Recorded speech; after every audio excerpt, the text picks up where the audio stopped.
I'm speaking here now from my experiences, but I know these are the same kind of experiences that children have right now in school. There might be slightly different. I went to school, I did most of my school in the 90s, so things have moved on, teachers are better. But I grew up in a household where albinism, I knew I had albinism. I could put my sun cream on from the age of 3. It was like you put your hat on, your sunglasses and your sun cream. And I knew what the word, in those days we didn't use albinism, it was the A word. And I knew what that word was, but I didn't know what it meant. And we never talked about it in my house, and we never talked about the A word. It was like this dirty thing. So from the age of 6, my parents took me to an albinism conference, and they were like, go off and play with the kids with white hair.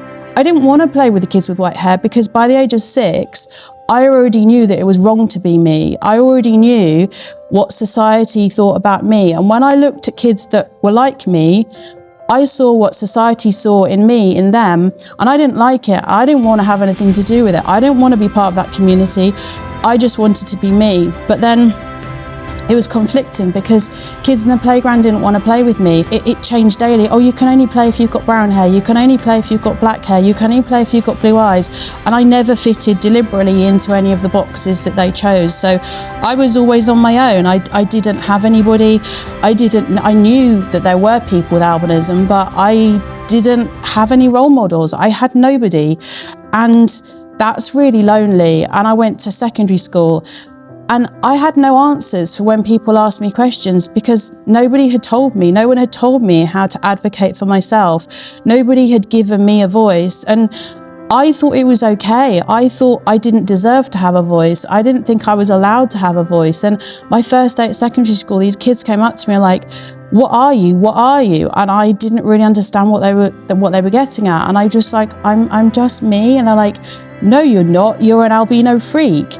I couldn't say anything because I didn't have the ability to, because nobody had told me and nobody had said. Every time in my life up until that point when people had called me names or done things to me, no adult had intervened. No, my parents didn't. When I was out with my family and people used to shout at me in the street, nobody ever challenged it. So I thought it was okay. It was okay for society to talk to me like this because I deserved it. I didn't deserve any better.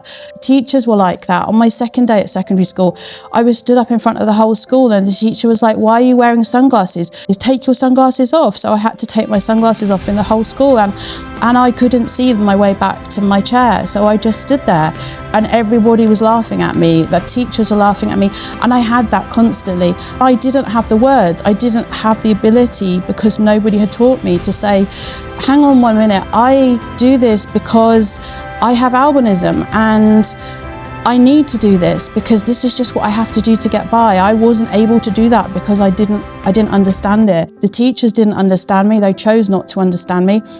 And I tried to take my own life at the age of 13 because I didn't have a voice and I didn't believe I was able to have a voice. And fortunately, I was hooked up with another girl who had albinism, who was the same age as me, and that's how things kind of got better. And talking to somebody and having understand me turned things around, and I kind of gradually got stronger and stronger and stronger, and I realised that I did have a voice and I was able to use my voice, and now I very much have a voice and I will use my voice and I will advocate for myself and I will advocate for people with albinism who don't have a voice yet because they haven't found it.